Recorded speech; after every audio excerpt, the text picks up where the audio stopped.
Hi everybody, it's Brittany. So today we are going to be swatching this one, which is the Disney Simply Meant to Be palette from Hot Topic that I hauled. And this is distributed by Hot Topic, so no GBG. We like them.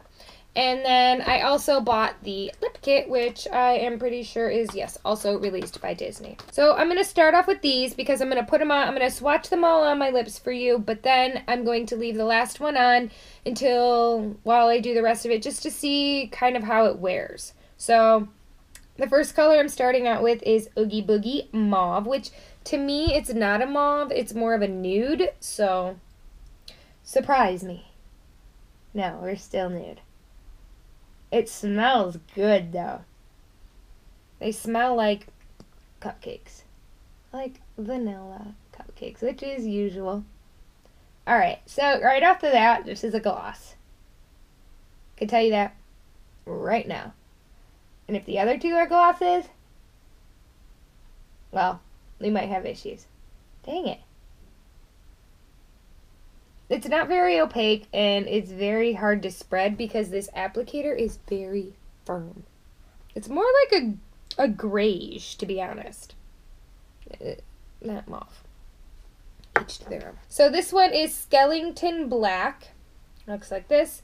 I'm hoping this isn't a gloss because a black gloss is a little weird. Nope, it's matte. Yay! It does not want to cover my waterline, and oh god.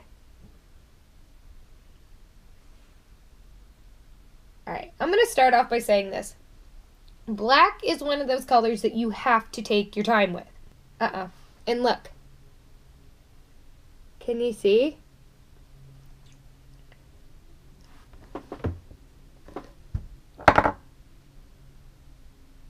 So, like, the more I put it on, the more it wipes itself off. The top, and now it's gone. Probably because the top lip is almost dry. Now, this isn't abnormal. It's not good. It's not a good lipstick by any means, but this isn't the first time that I have experienced this issue. So what I usually do is I actually take the Katy Kat Matte lipstick in the color black, and I will run it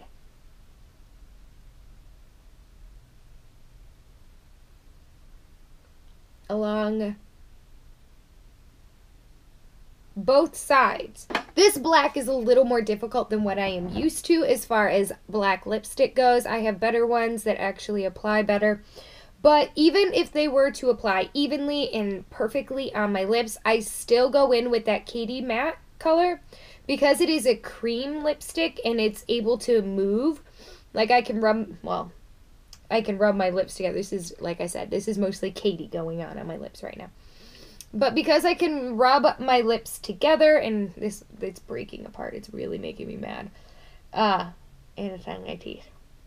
I usually put that one in my waterline because it's movable. I don't have to worry as much of it as wearing or cracking or flaking off because it's still a cream lipstick that just turns matte. So I don't end up with like that chunkiness that you can get sometimes. Plus it makes it reapplication later on in the day if for some reason you run out or, you know, wears off like it will. It makes reapplication better. You don't have to worry about having weird texture going on or build up or having it take off lip color because you're just applying a cream back over it, and that's just what I like. Plus it's a lot more moisturizing on the inside of your lips as well, so you don't have to worry about that feeling like you're gonna die. So that's just what I do. I do it with any black color that I use. This one's particularly not as good as the rest. So the last one that I have is the Shocking Plum, and I kind of hope this one's not matte. I hope it's more of a velvet. That would be great. It's like a semi-matte. I'm down for that. We'll see. Alright. So this is Shocking Plum. And it looks blue, but... oh, yay. It's a gloss. Actually, it does look like it is a purple.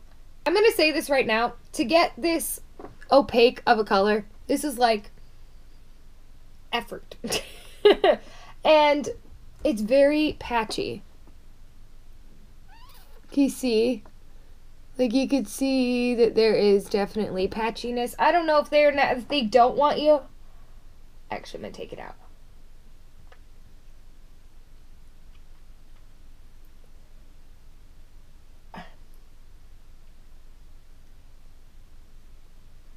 I don't know if they don't want you wearing this alone or what they were thinking with this.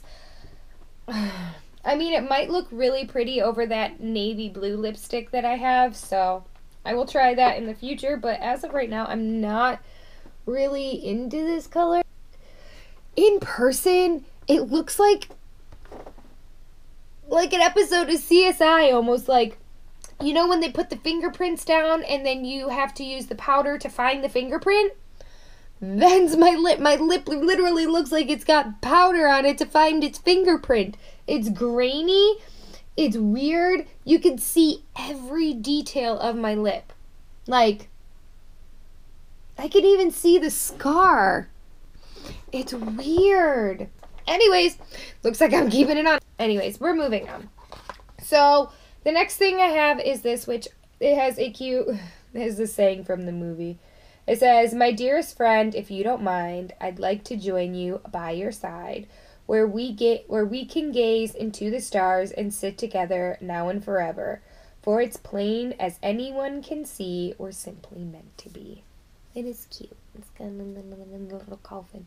Ooh, that kind of made it look like there was a ghosty goo. Because it's like showing, anyways, I'm just a weirdo like that. Lip kit reached $14.90. Don't buy this. I'm telling you right now, do not buy this. I don't care. For $14.90, I might like the mauve lipstick, which is not mauve, it's greenish.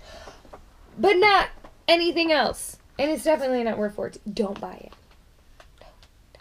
it. Anyways, so this one is $16.90. So for $2 more, you can get an eyeshadow palette. Get the eyeshadow palette. So these first 3 colors is going to be Bone Daddy, Zero, and what's this? So, okay, this one is Bone Daddy. It's not a bad black, not the best black, but not the worst either. And then we have Zero, which is chunky, but at least it shows up. White, you hardly ever show. A lot of the times, white doesn't show up. But this one also has glitter in it, so... Next one is, what's this? And this would be a nice transition shade and even possibly a contour shade for me. It seems like it might be a little too warm, but I don't know. The next 3 is Tombstone, Sandy Claus, and the Pumpkin King. So... we have, sorry, I had to look again. Tombstone, which, kind of unimpressive. Sandy Claus, which kind of looks just a little bit warmer than what's this. And then we have Pumpkin King, which looks like that. It kind of looks in person slightly foiled, but it also looks like it's just got a lot of glitter in it. So... all right, moving on to the other side, we have Moonlight, Oogie Boogie, and then Shock. So, Moonlight. Ooh, I like that one. Oogie Boogie, which you can't really see at all. And Shock, which shockingly doesn't show up. And the last theory we have is Barrel, Ragdoll, and of course, Lock. Can't forget them. Barrel, Ragdoll. Ooh, I like Ragdoll. And Lock. So they look like this. Not really like blown away out of this world with this palette. It's cute. I'm not gonna lie about that. Like, I'm gonna keep it because it's super cute. And because I do give away some of my makeup. I either give it to friends, I give it to family, I give it to my kids if they want them to play with or to experiment with. So I don't really keep all of this. I keep the ones that I really like, and this is getting weirder. But it's not piling. I'm gonna try and give it the best opportunity possible. So I am going to do Bone Daddy, which turned out nice. Tombstone was pretty good. And then we will also do Ragdoll. I remember that one was really nice. So Bone Daddy, Sandy Claus, and Ragdoll. So here's Bone Daddy, Sandy Claus, and Ragdoll. All right. So let's get swatches done, and as always I'm going to go in like this and then pat it on because that's my process. And I'm actually going to start off with Sandy Claus just because I know Bone Daddy and Ragdoll could stain. Sandy Claus can too, but I have less of a chance of it because it seems like the dark ones are the ones that work the best. So this is the brush swatch of Sandy Claus. Not that way. And actually, you know what? I'm going to do Pumpkin King too because it is kind of, I mentioned that it feels like it's slightly foiled. That it could be foiled. We'll see. Next, we're going to do Pumpkin King because it too is a lighter shade. And it looks like I got quite a bit. Wait, am I going to? Yeah. Oh, no. Alright, so this one is very powdery, and I can tell you that because there's still a ton on my brush. See? Oh, can we not get it? Can you see it? A little bit of the poofiness that comes out. So, slightly disappointing. Moving on. We gonna do Ragdoll. Like that. She is right here, and she is not pretty anymore. So upside down. Alright, I'm actually going to use this opportunity to see if it's buildable. Because, why not? Why not take a crazy chance? Why am I singing Hillary Duff? We're talking Lizzie McGuire, Hillary Duff. Back then. Anyways, so it is buildable. It's blendable, if you could tell. It's definitely a blendable color. It's just not as vibrant as this one, so if you were looking for that vibrancy, you have to use your finger, which isn't abnormal. Last one on the arm that we have to swatch is the Bone Daddy, which is black. Again, not really that surprised, to be honest.